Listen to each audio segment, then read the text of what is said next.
imyanzuro arayisinyana nandi, ni imyanzuro iramarira iki abantu? Ngo uyu munsi nkuko mubizi ngo nibwo Trump araza gusinya imyanzuro ya nyuma, ngo ya nyuma yafatiye Kagame. Ese koko imyanzuro irareba abakongomani cyangwa ni ibintu byo kurindagiza, byo kubeshya kugira ngo abantu?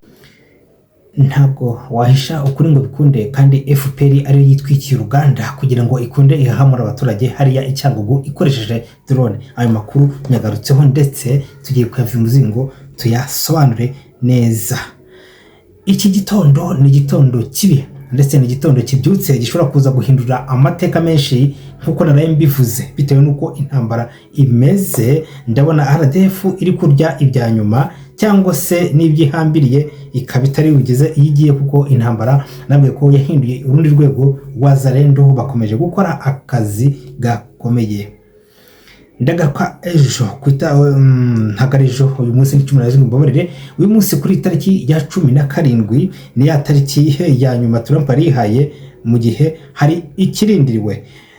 Uburundi byaje kumenyekana, byaje kugaragara ko babasogosi baje gufatwa bahinga bigize abaturage, ariko abantu barashaka iki mu gihugu cy'abandi. Munyemerere mube hafi hanyuma dusangire amakuru, ntabwo ndi batindire. Bakunzi b'u Rwanda Twifuza TV, reka mbasuhuze mbifurize amahoro y'Imana. Ni ngewe Tonetse nk'ibisanzwe uje kubahaye amakuru, ntabwo ndi bubatindire nkuko bisanzwe. Icyo ngusaba ni ukumva ikiganiro kirangiza kugira ngo ubashe kumva icyo twashatse kuvuga, cyane ko bamwe mu mpamagara kandi mu by'ukuri amakuru mba nayatanze. Reka rero twihute manze mbahe ikaze, mbabwira nti nimugire Imana yo mu ijuru, mugire ubutaka, mugire gakondo, mugire ubutabera, mugire repubulika, kandi mwishyire mwizane kugira ngo tubashe kwirukana ingoma karinga. Iyo udafite ubutaka ntacyo ufite. Niyo mpamvu mwego mwese mwambuwe ubutaka bwanyu n'iyi ngoma y'igisuti. Iyi ngoma yaje kurindagiza abantu kubamara, kugira ngo mwese mukomeze murwanire ubutaka bwanyu. Munyemerere rero twihute, ntabwo nshaka gutinda, ahubwo mbahe ikaze abababaye, abaraye nabi, abazunguzayi, abamotari, abanyonzi, abafunze, abari kwa Gacinya, kubarizwa igufwa, abari kwa Kabuga. Mwebwe mwese mwihangane, ntabwo bizahora gutya, kandi n'ubutari buzacya. Ni ukora ibi hari igihe kizagera akicuza akavuga ati se ibi nabikoreye iki, nawe bikamugeraho cyangwa se bikagera ku muryango we cyangwa ku bana babo, kuko nabo ni bakuru baba barebera. N'abandi mwese bahe ikaze rero muri mu bihugu bitandukanye, abari muri Amerika, muri Aziya, Oceania ndetse n'Uburaya, namwe ndabizi ko mudukurikira. Reka tubahe ikaze, ntabwo turi butinde rero. Ndagira ngo mbabwire nti abantu mwese mwakoze subscribe, mbonera umwanya mbanabahiriyeho, ariko mbasuhuze kuko nimwe dukesha ibi byose, kuko muri umuryango mugari kandi waguye turwanya kandi ndetse n'u Rwanda twifuza. Niyo mpamvu ngusaba wowe uzi neza ko dukunda, ugerageza ukandira like, kuko zirinda bino biganiro kandi zifasha ibintu byinshi. Reka duhere ku ngingo yacu ya mbere. Ndahera Rubaya muri kino gitondo, kuko aya makuru ntabwo nayihererana ahangaha mu Rubaya, ndetse ni muri kilometero 2 kugira ngo no mukanya ubwo bampamagara ko n'ebyiri zavuyeho binje mu mujyi, kandi bari kwinjira nibakwe barasa mu rwego rwo hejuru barwana, ndetse intambara ya murye. Byaje kugaragara ko intambara yahindutse y'Abafaransa. Guhera ejo mbivuga n'ubu tuvugana, Abafaransa bararutanze pe. Kumbi bari abantu burya bagumye kujijisha Gisekedi, bamujijisha, ariko abakongomani babamenye. Bawazalendo ndetse n'amakuru ahari nuko nta muntu wongera gufata ngo amwohereze Kinshasa. Ko mfite amakuru mwabonye mbere mufatwa bakajya kubihishahisha, bakavaringa amakuru akigaragaza, ariko none habafashwe katayari makoro birajya ku karubanda. Nuko ngo rero nkuko ndi kubabwira muri kino gitondo, intambara muri Rubaya imeze nayo, baraye barwana ndetse n'ubabyutse barwana. Ndavuga hano muri Rubaya ubu tuvugana ahitwa Buporo, ahitwa Buporo. Aha intambara ikaba imaze kuhava yinjiye muri Rubaya. Ahitwa Buporo ni muri Rubaya n'ubundi, ariko ikaba yinjiye muri santere cyangwa se mu marembo, barenze bakinjira ndani bakajya muri santere, niho bari kurwanira amabombe, amasasu, ndetse abazungu bari kurwana kireya kinyarwanda rwose, ntabwo bari kurwana kugeza ubwo nk'uko nababwiye, harimo n'abanyapolonye, harimo bari bo kwa Zelensky, urumva nabo baje.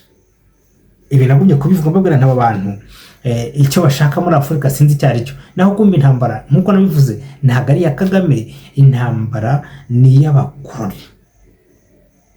N'abakoloni barwana, bamara kurwana bakajya gutera Abanyafurika bakabibira bati Kagame arakomeye, Kagame n'u Rwanda, ariko si u Rwanda kuko ubu tuvugana hari kurwana cyane cyane abitwa Abafaransa, ndetse n'abangaba bavuga ko ngo bari mu ntambara, ngo bahanganye n'Uburusiya. Kumbi intambara ni OTAN iri kurwana, ni OTAN kuko byagaragaye aho abanya-Ukraine baje kugaragara mu ntambara, ano bari kurwana hariya muri Rubaya, biba basahura bavoma za nzahabu. Ibi nabyo rero Wazalendo ikaba iyanze kubirebera.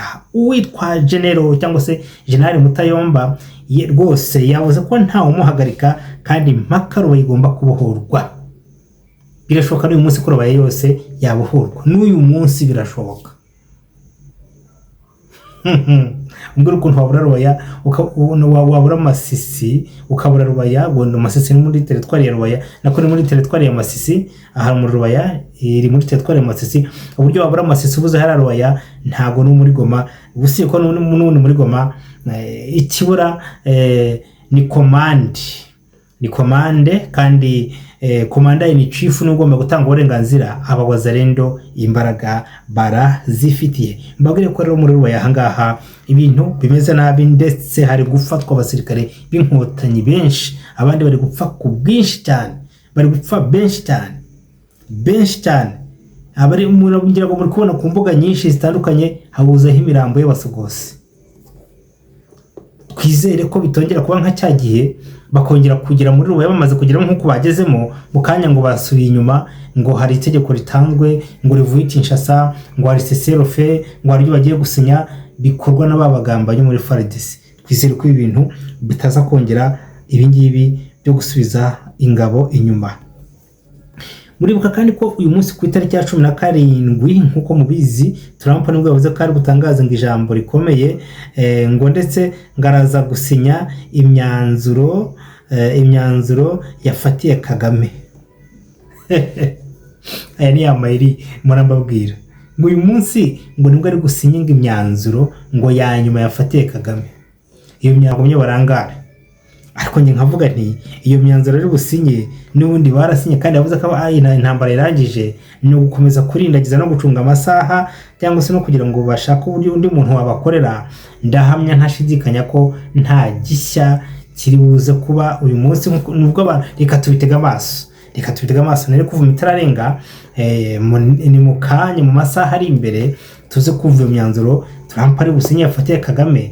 Ariko nkeka ko rwose iyo ugiye ukoreba ubona ko abantu ari ibintu baziranyeho, ntabwo uramugabo yabananiye, ahubwo hari ibyo agenda batenguhamo, ariko kubonana ko ntabwo bishoboka, kuko ntabwo ntibyanashoboka, n'abatariwe ntibashobora gukandaho, ahubwo ni imikorere nyine baba batumvikanaho buriya, cyangwa se baba batari banoza, cyangwa se aba yabatengushye. Ariko mbabwire ko ntabwo bashobora kugira icyo bamutwara, bashobora wenda kumwiciza mu bundi buryo bakazana undi, ariko ntabwo bashaka gutakaza akarere kabo, igihugu cyabo.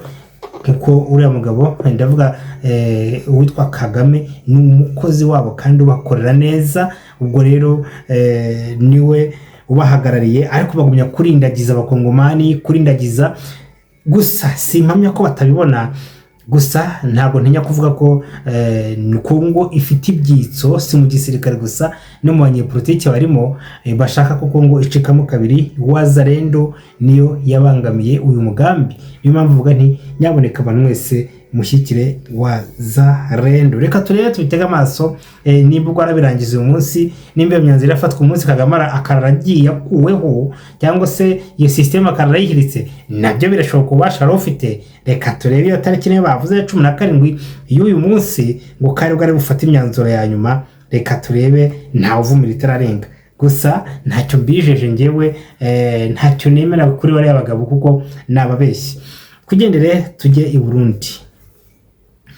Hamaze iminsi izi nkotanyi zinjira zikora iterabwoba, ngaho mu gutwika amasoko, ngaho mu gutwika ibikoresho bya gisirikare. Ejo bundi nibwo bakoze agashya bajya guhinga ku butaka bw'u Burundi hakuno ku kiyaga, bagiye gusatira u Burundi. Batangira gutera amabuye mu gihugu cy'u Burundi cyangwa se batera abaturage b'u Burundi kandi babasanze ku butaka bwabo. Bari guhinga n'amasuka bambaye amapantaro n'incocera, abandi bakunje amapantaro y'abagore. Ibyo byose ni ibintu byabaye, ariko bigira abaturage ari demayi ziri guhinga ku butaka bw'u Burundi cyangwa se ku nkengero z'ikiyaga aho amazi yagiye akama, bakagenda bajya kwenderana i Burundi kugira ngo babe ngo Burundi burabateye kuko bashaka intambara, cyane ko RDF cyangwa se FPR nibagashoza intambara. Abanda kava bacu baje kumpa amakuru neza. Burya ngo abantu bose bahinga kuri kiriya kiyaga cyangwa se kuri Lake Rweru na Lake Tanganyika hose, ibyo biyaga byose bihuza u Rwanda n'u Burundi, burya ngo n'abasirikare bajya guhinga. Abarundi mu bimenye, usibye ko aya macenga menshi mumaze kuyamenya, n'abasirikare bajya guhinga bakigira abaturage bahinga baneka igihugu cy'u Burundi, abandi baganira nabo hakurya kugira ngo n'abaturage ku maturage bari kwihahira, kumbi bagenda basesera binjira mu gihugu cy'u Burundi nk'abagiye gutembera, nk'abagiye guca inshuro, ariko ari za nkotanyi.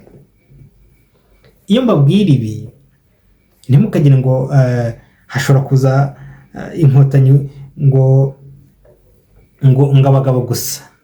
Hari abagore b'inkotanyi b'abademayi bashobora kwikora ibyo mukagira ngo ni abaturage, ariko ni inkotanyi mu nsansa zihinga hariya ku nkombe,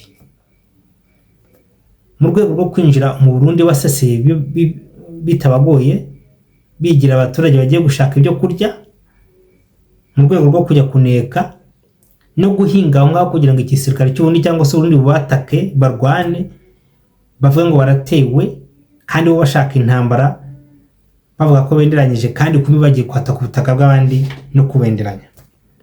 Abarundi ndizera ko babimenye, ariko simbishidikanya kuko amakuru avugwa n'abantu benshi kandi hari ibinyamakuru byinshi bivuga ukuri biba byayibonye. Ndakeka rero ko abarundi mubasha gufata izo nkozi z'ikibiza guhinga ku nkombe kandi abademaye. Ndagira kuri iriya ndege ya drone yarashe Icyangugu, ndavuga umusibo ejo cyangwa se mu ijoro ry'ejo. Iyo drone bikavuga ko ndetse atari imwe, ndetse hakaba hari gushya inganda zitandukanye mu Rwanda, ariko by'umwihariko aho Icyangugu. Ni ukuvuga ngo babuze uko basohora itangazo kuko nibo bitwikiye uruganda, ndetse umuntu wamuhaye amakuru yageze no kumbwira ati ntago ari uruganda rumwe, ariko bandize itangazamakuru ngo ntibihagere Icyangugu hano muri Kamembe. Bavuga ko ibyo bintu bitashobora kuvugwa kuko byaje kumenyekana ko drone ya kamikazi yarashe hariya ari indege yabo, cyangwa se ibitero bagabye aribo babyigabyeho, noneho abakongomani bakaza kubimenya mbere, natwe tukabivuga, bakaza kugira isoni n'ikimwaro, ubu bakaba babuze uko babigenza. Ndetse bikaba ari namwe biri gutuma ari gukoresha amanama ku mipaka, babwira abaturage bati muri ya macenga yabo ngo babe maso, ngo dore ngo FDLR kuza kubatera ngo ikoresheje ibikoresho by'iterabwoba ngo byo mu kirere cyangwa se ikoresheje amadrone. Ariko mu by'ukuri baturage batuye Icyangugu, ibiri kuba byose n'ibyaba n'ibiri bube nyuma y'uko mvuye muri studio n'ibyo muzabona ni inkotanyi ziri kubikora nta wazirashe, nizo ziri kwitwikira, nizo ziri kwigaba ibitero, nizo ziri gukoresha amadrone. Ibyo byose ni ibintu bari gukora kugira ngo bahahamura abaturage batuye hafi y'imipaka, abantu bose kugira ngo bajye babaha amakuru bigura no guhahamuka, bavuga ko ngo badakekwa, kandi ari umutwe w'inkotanyi, ari umupango kugira ngo zibone uko zikontorora abantu.